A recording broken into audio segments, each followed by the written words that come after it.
Hey, Sayreville! Vote column 1 if you want to raise your taxes. That's right. At the Board of Education Town Hall, Lucy Bloom actually promised higher taxes, even though schools are already 56% of your total taxes in Sayreville. We understand that we're 56% of your tax bill, but you cannot increase their educational learning if you don't increase taxes. What? Bloom also said that as a board member, you can't really change anything. It's easy to sit here and say, elect me and I will change everything. Ladies and gentlemen, it doesn't work that way. I guess she won't even try. Jeff Smith agreed, said there's only so much you can do. Because I wanted to have change and I wanted to make my voice heard. I probably went in with a lot bigger ideas than what a Board of Education member is actually able to do.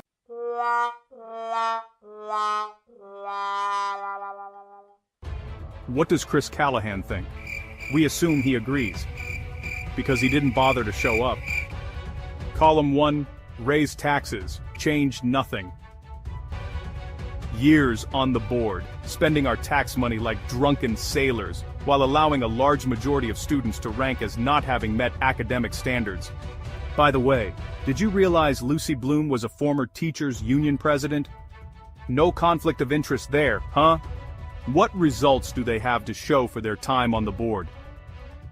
This year, only 54% meet language arts standards, and just 39% in math.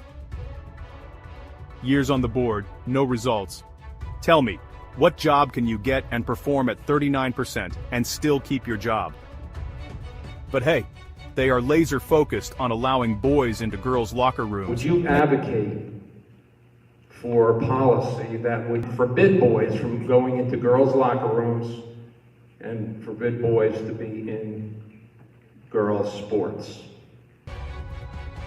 Bloom's answer? How could a boy in a girl's locker room possibly put girls at risk? Yes, she really asked that. You are basing your assumption on the fact that if a transgender male goes into a female locker room, those girls are going to be at risk.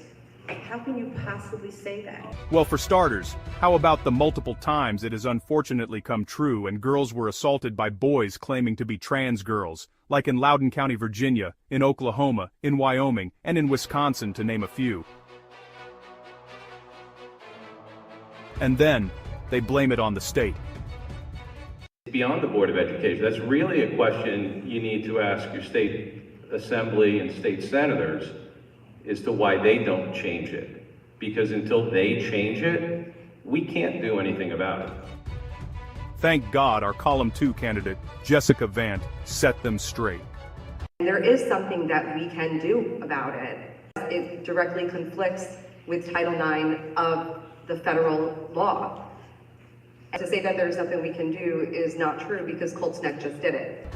It's time for new leadership, for real accountability, real transparency, and a return of constitutional rights to parents. Vote column 2 for the Board of Education, Jessica Vant, Kelly Wankmiller, and Atef Ghali. Remember their names, Van Wan Gao, for short. Skip column 1, and vote column 2.